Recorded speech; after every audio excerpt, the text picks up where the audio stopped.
ሰላም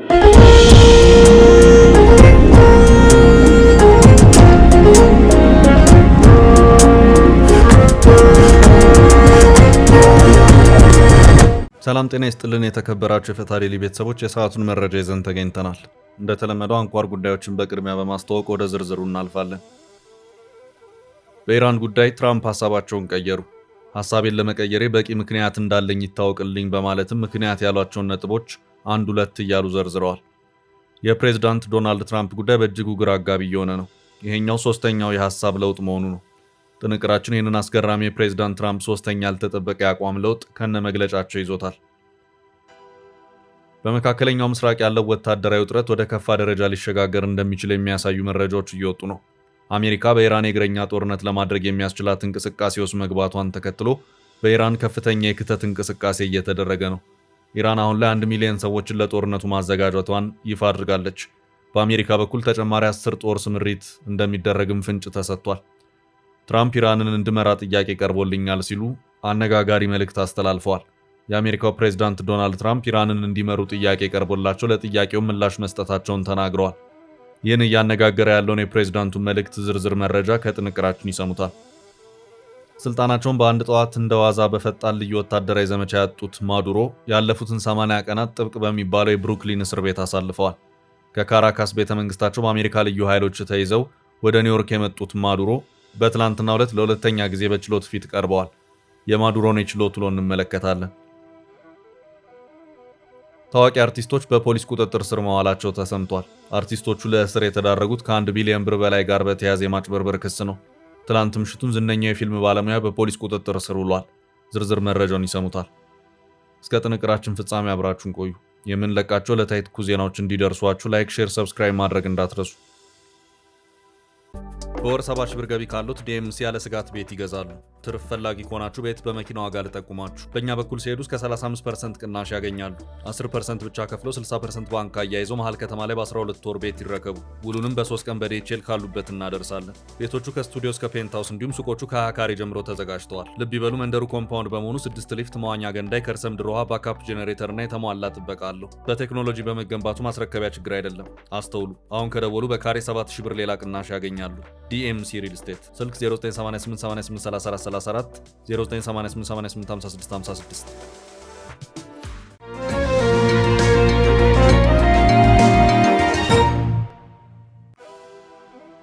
ትራምፕ በኢራን ጉዳይ ሐሳባቸውን ቀየሩ። ፕሬዝዳንት ዶናልድ ትራምፕ ኢራንን በተመለከተ ሐሳባቸውን ቀይረዋል። ለሶስተኛ ጊዜ የተደረገ የሐሳብ ለውጥ ነው። ፕሬዝዳንት ትራምፕ ከቀናት በፊት በሰጡት አንድ መግለጫቸው ኢራን በ48 ሰዓታት ውስጥ የሆርሙዝን ወሽመጥ የማትከፍት ከሆነ የኤሌክትሪክ ኃይል ማመንጫዎቿን በማውደም አንበረክካታለሁ ሲሉ የተናገሩ መሆኑ የሚታወስ ነው። ኢራን በዚህም ወቅት የሰጠችው ምላሽ እናንተ የኔን የኃይል ማመንጫ ካወደማችሁ እኔም በምላሹ የቀጠናውን የገልፍ ሀገራት የኤሌክትሪክ ኃይል ማመንጫ አጋያለሁ የሚል ነበር። በዚህ መሃል በትራምፕ በኩል የተሰጠ የሰዓታት ገደብ እየተቃረበ በመጣበት ወቅት ፕሬዚዳንት ዶናልድ ትራምፕ በድንገት ተከስተው እዚህ ጋር የሐሳብ ለውጥ አለ ሲሉም አስታወቁ። የሐሳብ ለውጡም ለኢራን የተሰጠ 48 ሰዓታት ጊዜ ወደ 5 ቀናት እንደተራዘመ ይታወቅልኝ የሚል ሆኖ ታይቷል። የተሰጡት 5 ቀናት እየተጠናቀቁ ባለበት በዚህ ወቅት ደግሞ በትላንትናው ዕለት ሌላ አዲስ መግለጫን የሰጡት ፕሬዝዳንት ዶናልድ ትራምፕ ግድ የለም ይህንኑ የ5 ቀን ገደብ በ10 ቀናት ቀነ ገደብ የተለወጠ መሆኑን ማሳወቅ እንወዳለን በማለትም የ5 ቀናት ቀነ ገደብ የሚለውን ሐሳባቸውን እንደቀየሩ አስታወቁ። የቀደመው ቀነ ገደብ የሚጠናቀቀው በዛሬው ዕለት ነበር። ኢራን ትራምፕ ለ3 ጊዜያት ያህል የቀነ ገደባቸውን ሲያራዝሙ ክፈች የተባለችውን የሆርሙዝ ወሽመጥ ጥርቅም አድርጋ እንደዘጋች ነው። ቀነ ገደቡ በመቀመጡም እንደዚሁም የተሰጣት ቀነ ገደብ በመራዘሙም ብዙም የሞቃትና የበረዳት ሆና አልታየችም። በሌላ አቅጣጫ ደግሞ ከፎክስ ኒውስ ጋር ቆይታ ያደረጉት ትራምፕ ያራዝሙልን ጥያቄ የመጣው ከኢራን እንጂ እኛ ፈልገነው አይደለም ሲሉ ተደምጠዋል። ፕሬዚዳንቱ በዚሁ ንግግራቸውም ኢራን የተሰጣት የመጨረሻ ቀነ ገደብ በ7 ቀናት እንዲራዘምላት ብትጠይቅም እኛ ግን ግድ የለም በሚል በለጋስነት 10 ቀናት እንዲሰጣት አድርገናል። እስኪ ልብ ይስጣትና እሱንም ቢሆን ትጠቀምበት ሲሉ አስታውቀዋል። ትራምፕ ማብራሪያቸውንም በመቀጠል እውነቴን ነው የምላቸው ይህንኑ የምህረት ጊዜን በማራዘማችን ኢራን ከፍተኛ ደስታ ተሰምቷታል። በዚህም ቴህራን እጅግ አመስጋኝ ሆናለች ሲሉም ተደምጠዋል። ትራምፕ የኢራንን የኃይል ማመንጫ አንድ በአንድ ለማውደም ያስቀመጡትን ቀነ ገደብ እንዲያራዝሙ ወይም ሐሳባቸውን እንዲቀይሩ ያደረጋቸው ሌላ ወሳኝ ምክንያትም እንዳለ ሲናገሩ ተደምጠዋል። ለዚህም የሰጡት ምክንያት ኢራን የመማለጃ መርከቦችን ስለሰጠችኝ ነው የሚል ሆኗል። ትራምፕ በዚሁ ማብራሪያቸውም እንዲህ አሉ። እውነት ለመናገር እባካችሁ ብለው የጠየቁት 7 ቀናትን ብቻ ነበር። እኔ ግን መርከቦችን ስለሰጡኝ 3 ተጨማሪ ቀናትን መርቄ 10 ቀናትን አድርጌላቸዋለሁ ካሉ በኋላ ጋዜጠኛውን ቀጠል አድርገውም ለመሆኑ ስለ 8ቱ ታውቃለህ? ስለ 8ቱ መርከቦች ተነጋግረናል። ባለፈው ቀን ስናገር የነበረው ስጦታ ማለት ነው ሲሉም ማብራሪያቸውን ሰጥተዋል። ትራምፕ ከቀናት በፊት ኢራን ስጦታ ላከችልኝ አልነግራችሁም ሲሉ ተደምጠው እንደነበር የሚታወስ ነው። ሲናገሩም እጅግ ከፍተኛ ገንዘብ የሚያወጣ ትልቅ ስጦታ ነው ነበር ያሉት። አሁን ደግሞ ስጦታዎቹ መርከቦች ናቸው። እናም ግድ የለም ጥቂት ቀን ይጨመር ብያለሁ ሲሉም አስገራሚ ማብራሪያ ሲሰጡ ተደምጠዋል። አዲስ በተራዘመ ጊዜ ገደብ መሰረትም የኢራንን የኤነርጂ ማመንጫ ተቋማትን የማውደም እቅድ እስከ መጋቢት 28 ቀን 2018 ዓ.ም ተራዝሟል ተብሏል። ፕሬዚዳንት ትራምፕ ለመጀመሪያ ጊዜ 48 ሰዓታት ቀነ ገደብ ያስቀመጡት ባለፈው ሳምንት ቅዳሜ እንደነበር የሚታወስ ነው። አሁን የተቀመጠውን ቀነ ገደብ ለምን ማራዘም አስፈለገ በሚለውም ጉዳይ ማብራሪያ ተሰጥቷል። ምክንያቱ ደግሞ ከኢራን ጋር ንግግር እየተካሄደ ነው በሚል ነው። ኢራን ንግግርና ድርድር በሚል በፕሬዚዳንት ትራምፕና አመራሮቻቸው በኩል የሚሰጠውን ማብራሪያ በተመለከተ ደጋግማ ስታጣጥለው ይታያል። ኢራንና ሸማግሌ የሚሉ ወዳጅ ሀገራት ወዲያና ወዲህ እያሉ ነው። በዚህ ሂደት ውስጥ የሀሳብ ልውውጦች አሉ። እነዚህን የሀሳብ ልውውጦች ወስዶ ድርድር ማለት ግን አይቻልም ሲሉ የኢራን የውጭ ጉዳይ ሚኒስትር አባስ አራግቺ ተናግረዋል። አንድ የሰላም ንግግር አሸማጋይ ናቸው የተባሉና ስማቸው ያልተገለጹ ሰው ኢራን በኃይል ማመንጫዎች ላይ ይፈጸማል የተባለው ጥቃት እንዲራዘምላት እንዳልጠየቀች መናገራቸውን ዎል ስትሪት ጆርናል ዘግቧል። ነገሮቹ ግራ እያጋቡ ያሉትም እዚህ ጋር ነው። ትራምፕ ትላንት ምሽት በትሩዝ ሶሻል ማህበራዊ ሚዲያ ገጻቸው ባሰፈሩ መልእክት ከኢራን ጋር የሚደረገው ንግግር በጣም በጥሩ ሁኔታ እየሄደ መሆኑን ያስታወቁበት ሁኔታ እንደነበር የሚታወስ ነው። በዚህ አቅጣጫ በአሜሪካና በኢራን መካከል የሚሰጡት ተደጋጋሚ መግለጫዎች ፈጽሞ ሊጣጣሙ የማይችሉ በመሆናቸው በርካቶችን ግራ እያጋቡ ይገኛሉ። ትራምፕ እንደውም ነገሮችን እያደናቀፉ ነው በማለት ወቀሳቸውን ሲያሰሙ የሚታየው መገናኛ ብዙሃንን ነው። ንግግሮቹ በመካሄድ ላይ ናቸው። በሐሰተኛ መገናኛ ብዙሃንና በሌሎችም ከሚሰራጩት የተሳሳቱ መግለጫዎች በተቃራኒ ንግግሩ በጣም በጥሩ ሁኔታ ላይ ይገኛል ሲሉም ትራምፕ ምሽቱን በሰጡት መግለጫ አስታውቀዋል። ይህ በእንዲህ እንዳለ በትላንትናው ዕለት የአብዮታዊ ዘቡ ባህር ኃይል የተገደሉባት ኢራን በዛሬው ዕለት ማለዳ በርካታ ሚሳኤሎችን ወደ እስራኤል አስወንጭፋለች። የእስራኤል መከላከያ ሚኒስትር በርካታ ሚሳኤሎችን ያከሸፈ መሆኑን አስታውቋል። የተጎዱ ሰዎች መኖራቸውም እየተነገረ ነው። ዝርዝር መረጃው በሚገባ አልወጣም። እስራኤል በአሁኑ ሰዓት ከኢራን ጋር ከምታደርገው የርቀት ፍልሚያ ባሻገር ጎረቤት ሀገር ሊባኖስ ከመሸጉ የሂዝቦላ ጦር ጋርም የእግረኛ ጦር ፍልሚያን እያደረገች ትገኛለች። ከዚሁ ጋር በተያያዘም የእስራኤል ተቃዋሚ ፓርቲ መሪ የሆኑት ያኢር ላፒድ የአገሪቱ መንግስት ያለ ስትራቴጂና በጥቂት ወታደሮች ብቻ ሰራዊቱን ወደ ጦርነት እየላከ ነው ሲሉ ክሳቸውን አሰምተዋል። ላፒድ በቪዲዮ ባስተላለፉት መልእክት የእስራኤል መከላከያ ሰራዊት እስከ መጨረሻውና ከዚያም በላይ ተወጥሯል፣ መንግስት ሰራዊቱን ጦር ሜዳ ላይ እንደቆሰለ ትቶታል ብለዋል። የእስራኤል መንግስት ሰራዊቱን ያለ ስትራቴጂ፣ አስፈላጊ ሁኔታ ሳይኖር እጅግ አነስተኛ በሆነ የወታደር ቁጥር ወደ ባለብዙ ግንባር ጦርነት እያስገባው ነው በማለትም እንደተናገሩ የቢቢሲ ዘገባ አመላክቷል።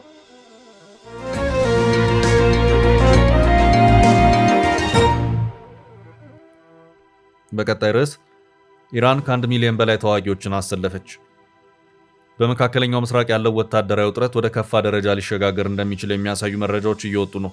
አሜሪካ በኢራን የእግረኛ ጦርነት ለማድረግ የሚያስችላት እንቅስቃሴ ውስጥ መግባቷን ተከትሎ በኢራን ከፍተኛ የክተት እንቅስቃሴ እየተደረገ ነው። ኢራን በአሜሪካ ሊሰነዘርባት ይችላል ላለች የምድር ወረራ ምላሽ ለመስጠት ከ1 ሚሊዮን በላይ ተዋጊዎችን በተለያዩ የጦር ክፍሎችና በተጠባባቂ ኃይሎች ውስጥ ዝግጁ ማድረጓን አስታውቃለች። ይህ ግዙፍ ሰራዊት ስምሪት ኢራን ከዚህ ቀደም ከነበሩት ውስን ግጭቶች ወጥታ ወደ ሙሉ ጦርነት ዝግጅት መሸጋገሯን የሚያሳይ መሆኑ ተነግሯል። ሀገሪቱ ያሰለፈችውን የምድር ጦር፣ መደበኛ ያልሆኑ ታጣቂዎችና የየአካባቢው የጥበቃ ስልቶች አሜሪካ ልታሰበው ለሚችለው ማንኛውም ጥቃት ምላሽ ለመስጠት የተዘጋጁ ናቸው ተብሏል። የኢራን ወታደራዊ ዝግጅት በዋናነት የሚያተኩረው የተደራራቢ መከላከያ ስልት ላይ ሲሆን ይህም የሀገሪቱን መልክዓ ምድራዊ አቀማመጥ፣ ግዙፍ የሰው ኃይልና ያልተማከለ የእዝ መዋቅርን በመጠቀም የአሜሪካን የቴክኖሎጂ የበላይነት ለመቋቋም ያለመ ነው። ይህም ጦርነቱ ከተጀመረ ለአጭር ጊዜ ሳይሆን ለረጅም ጊዜ ሊቀጥል እንደሚችል ማሳያ ሆኗል። ይህ ዝግጅት እንደ አሜሪካ፣ እንግሊዝ፣ ፈረንሳይና ጀርመን ላሉ ሀገራት ትልቅ ስጋት ፈጥሯል። የምድር ላይ ጦርነት ከተጀመረ ግጭቱ እጅግ ውስብስብና ከፍተኛ ዋጋ የሚያስከፍል ደረጃ ላይ የሚሸጋገር ሲሆን ውጤቱም ከመካከለኛው ምስራቅ አልፎ በመላው ዓለም ላይ ኢኮኖሚና የፖለቲካ ቀውስ ሊያስከትል እንደሚችል ባለሙያዎች እየተነበዩ ነው። የኢራን ባለስልጣናት አሜሪካ የእግረኛ ወረራ የማድረግ ዕድል እየሰፋ መምጣት በኢራን ማህበረሰብ ውስጥ መነሳሳት የፈጠረ ነው ብለዋል። ለአሜሪካ ኃይሎች ታሪካዊ ሽንፈት ለመፍጠር የሃይማኖታዊ መሪው አያቶላን ደም ለመበቀል ህዝቡ ዕድል እንዳገኘ ቆጥሮታል ብለዋል። እንደ ኢራኑ ታስኒም ሚዲያ ገለጻ በርካቶች ይህን ዕድል ለመጠቀም ወደ ጦሩ እየተቀላቀሉ ነው ብለዋል። ከቀናቶች በፊት የኢራን እስላሚክ አብዮታዊ ዘብ ለተጠባባቂዎች ጥሪ ማድረጉን ተከትሎ በርካቶች ጦሩን እየተቀላቀሉ ስለመሆኑ መረጃው አመልክቷል። የኢራን ጦር የምድር ኃይሎች ኮማንደር ጀነራል አሊ ጃንሻሂ የእግረኛው ጦርነት ከአየሩ ይልቅ አደገኛና ጠላትን ብዙ ዋጋ የሚያስከፍል ነው ማለታቸውም ተዘግቧል።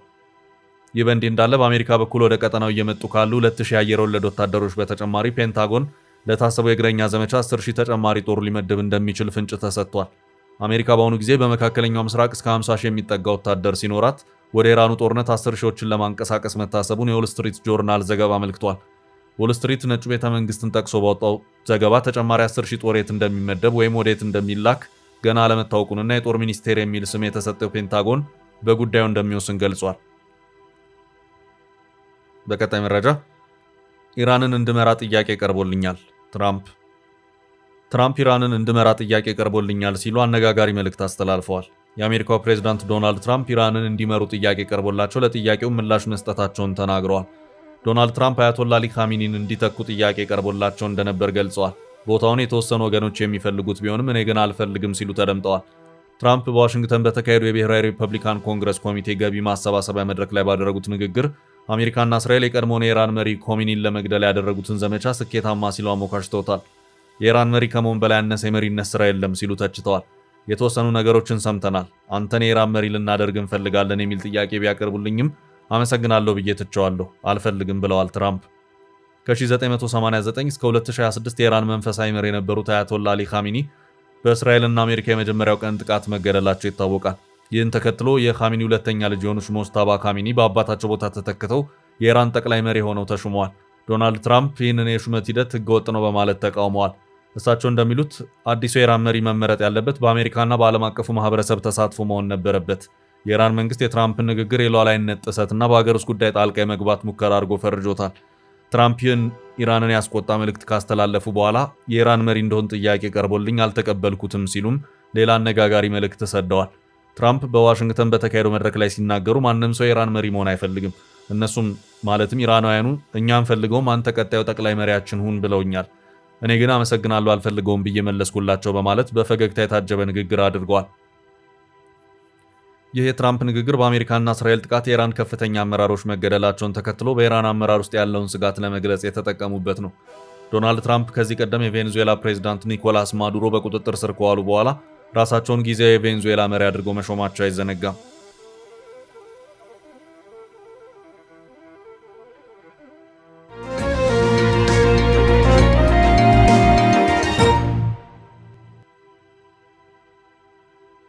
በቀጣይ መረጃ የማዱሮ ችሎት። ስልጣናቸውን በአንድ ጠዋት እንደዋዛ በፈጣን ልዩ ወታደራዊ ዘመቻ ያጡት ማዱሮ ያለፉትን 80 ቀናት ጥብቅ በሚባለው የብሩክሊን እስር ቤት አሳልፈዋል። ከካራካስ ቤተመንግስታቸው በአሜሪካ ልዩ ኃይሎች ተይዘው ወደ ኒውዮርክ የመጡት ማዱሮ በትላንትናው ዕለት ለሁለተኛ ጊዜ በችሎት ፊት ቀርበዋል።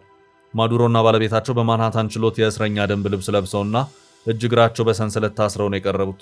ማዱሮ የእስር ቆይታቸው ያጎሳቆላቸውና በጉልህ በሚታይ ደረጃ ሰውነታቸው መቀነሱን የአሜሪካ ሚዲያዎች ዘግበዋል። ማዱሮ ችሎት ውስጥ እንደገቡ ከጠበቃቸው ጋር ሲጨባበጡም ታይተዋል። ማዱሮ ላይ የእጽ ማዘዋወርና ሽብርተኝነት ክስ የተመሰረተ ሲሆን ማዱሮና ባለቤታቸው በዚህ ጥፋተኛ ከተባሉ ቀጣዩን ዕድሜ ዘመናቸውን በአሜሪካ ፌዴራል እስር ቤት ላይ ያሳልፉ እንደሚችሉ ተነግሯል። ማዱሮ ወደ ችሎት በቀረቡበት ሰዓት ከችሎት ውጭ ለሁለት የተከፈለ የተቃውሞ ድምፅ ቬኔዙዌላውያን አሰምተዋል። የማዱሮን መያዝ የተቃወሙ ነፃነት ለፕሬዝዳንት ማዱሮ በማለት ሲጮሁ ታይተዋል። በተቃራኒው የፕሬዝዳንቱ ስር አሁን ድረስ ደስታ ያለቀቃቸው ችሎት በር ላይ ሆነው የቬኔዙዌላን ብሔራዊ መዝሙር ሲዘምሩ ታይተዋል። የትላንቱ ችሎት ያተኮረው በፍርድ ቤት ክርክር ማዱሮ የራሳቸውን ጠበቃ ስለማቆም ሲሆን የቬኔዙዌላ መንግስት ለማዱሮ የችሎት ወጪ ክፍያ እንዳይፈጽም አሜሪካ ግምጃ ቤት መታገዱን በተመለከተ ክርክር ተደርጓል። አቃቢ ሕግ የቬኔዙዌላ የነዳጅ ገንዘብ ለማዱሮ የችሎት ክርክር የዋል መባሉን የብሔራዊ ደህንነትና የውጭ ጉዳይ ፖሊሲ ችግር የሚፈጥር መሆኑን አንስቶ ተከራክሯል። ማዱሮ ጠበቃ ያቆሙ ካልሆነ የአሜሪካ መንግስት እንደ ማንኛውም ተጠርጣሪ ጠበቃ ያቆምላቸዋል ሲልም ገልጿል። ችሎቱ በዚህ ጉዳይ በትላንት ውሎ ውሳኔ አላስተላለፈም። ማዱሮ ግን ችሎቱን በፈገግታ ሲከታተሉ እንደነበር ተዘግቧል። በየመሃሉ ወደ ጠበቃቸው ጆሮ ቀረብ እያሉ ሲናገሩና ወረቀት ፖስታ ውስጥ ሲከቱ መስተዋላቸው ተነግሯል።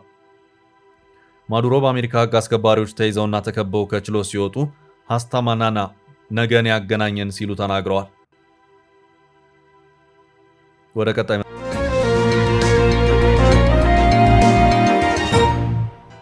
መረጃ ተሻገረ። የታሰሩት አርቲስቶች። ታዋቂ አርቲስቶች በቁጥጥር ስር መዋላቸው ተሰምቷል። አርቲስቶቹ ለእስር የተዳረጉት ከ1 ቢሊዮን ብር በላይ ጋር በተያያዘ የማጭበርበር ክስ ነው። ትላንት ምሽቱን ዝነኛው የፊልም ባለሙያ በቁጥጥር ስር ውሏል። እያነጋገረ ባለ የፊንቴክ ኢንቨስትመንት የኤሌክትሪክ መኪና ሽያጭ ጉዳይ የፌዴራል ፖሊስ ታዋቂ አርቲስቶችንና የማህበራዊ ሚዲያ ተጽዕኖ ፈጣሪዎችን በቁጥጥር ስር አውሎ ጥብቅ ምርመራ መጀመሩ ተሰምቷል። በዚህ መጠነ ሰፊ የማጭበርበር ክስ ጋር ከተያዙት መካከል አርቲስትና የማስታወቂያ ባለሙያ ሰራዊት ፍቅሬ፣ አርቲስት ዳንኤል ተገኝ፣ አርቲስት ይገረም ደጀኔና አርቲስት አብርሃም ግዛው ይገኙበታል። በተጨማሪም በቲክቶክና በተለያዩ ማህበራዊ ሚዲያዎች ሰፊ ተከታታይ ያላቸው መንሱር ጀማልና ወንድም ካሊድ በቁጥጥር ስር ውለዋል። እስካሁን ባለው መረጃ መሰረት ግለሰቦቹ በዋስም ሆነ በነፃ ያልተለቀቁ ሲሆን ፖሊስ ምርመራውን አጠናክሮ ቀጥሎ የፊልም ባለሙያ ሰለሞን ቦጋለን ማሰሩም ተሰምቷል። ፊንቴክ የተባለው ድርጅት ዘመናዊ ኤሌክትሪክ መኪናዎችን በ950 ሺህ ብር ቅድመ ክፍያ በ3 ወር ውስጥ አስረክባለሁ በማለት ከ1300 በላይ ከሚሆኑ ዜጎች ከ1 ቢሊዮን ብር በላይ ሰብስቦ በመሰወሩ በህብረተሰቡ ላይ ከፍተኛ ኢኮኖሚና የስነ ልቦና ቀውስ ፈጥሯል። የእነዚህ ታዋቂ ሰዎች መታሰር ዋነኛ ምክንያት ከተጠርጣሪ አጭበርባሪ ድርጅት ጋር በመተባበርና ማስታወቂያ በመስራት የህዝብን አመኔታ አለግባብ በመጠቀማቸው ነው። በአሁኑ ሰዓት ጥሪታቸውን የተነጠቁ ዜጎች ፍትህ ፍለጋ በመንግስት መስሪያ ቤቶች ደጃፍ አቤቱታቸውን እያሰሙ ይገኛሉ። ቆጣቢዎቹ ድርጅቱ አካውንታችን ታግዷል እንዳላቸው ገልጸው የሀገሪቱን የአረንጓዴ አሻራ መርሃ ግብር ሽፋን በማድረግ ስልጣን ያላቸው ሰዎችና ታዋቂ ሰዎችን በማሳተፍ እጅግ በተጠና መልኩ ከ1.4 ቢሊዮን ብር በላይ ዜጎችን ንጹህ ጥሪት ተወስዶ ይገኛል ሲሉ ስሞታቸውን አስገብተዋል። ከዚህ ጉዳይ ጋር በተያያዘ ትዳራቸው የፈረሰ ብቸኛ መተዳደሪያ ታክሲያቸውንና የኖሩበትን ቤት ሸጠው ጎዳና ላይ ወደቁ፣ በጭንቀት ምክንያት የአእምሮ ህመምተኛ የሆኑና በህመም ላይ ያሉ የመታከሚያ ገንዘብ ያጡ ብዙ ወንድም እህቶች አሉን ሲሉም ገልጸዋል። ፖሊስ በዚህ ጉዳይ ላይ ምርመራ ላይ ሲሆን ከጉዳዩ ጋር የተገናኙትን አርቲስቶችና የድርጅቱን አመራሮች ማሰሩ ነው የታወቀው። ሰራዊት ፍቅሬ፣ አርቲስት ዳንኤል ተገኝ፣ አርቲስት ይገረም ደጀኔና አርቲስት አብርሃም ግዛው ከታሰሩ ታዋቂ ሰዎች ውስጥ ይገኙበታል። በተለያዩ ማህበራዊ ሚዲያዎች ሰፊ ተከታታይ ያላቸው መንሱር ጀማልና ወንድም ካሊድ በቁጥጥር ስር ውለዋል። በተጨማሪም በኢትዮጵያ የፊልም ኢንዱስትሪ ውስጥ ጎልቶ የሚታወቀው አርቲስት ሰለሞን ቦጋለ በትላንትናው ዕለት በቁጥጥር ስር መዋሉም ነው የተሰማው። ይህ የከባድ ማጭበርበር ክስ በህግ ሂደት ላይ መሆኑ የተሰማ ሲሆን የአርቲስቶችን እስር እንዲሁም የክስ ሂደቱን በተመለከተ ፖሊስ እስካሁን በይፋ ያለው ነገር የለም። ውድ ቤተሰቦቻችን ለዛሬ ያዝንላችሁን ርዕሰ ጉዳዮች እዚህ ላይ ቋጨን። ላይክ፣ ሼር እና ኮሜንት በማድረግ ለቻናላችን ድጋፋችሁን መግለጽ እንዳትዘነጉ እያልን ከሌሎች መረጃዎች ጋር ደግመን እስክንገናኝ ቸር ያሰማን ስንል ተሰናበትን።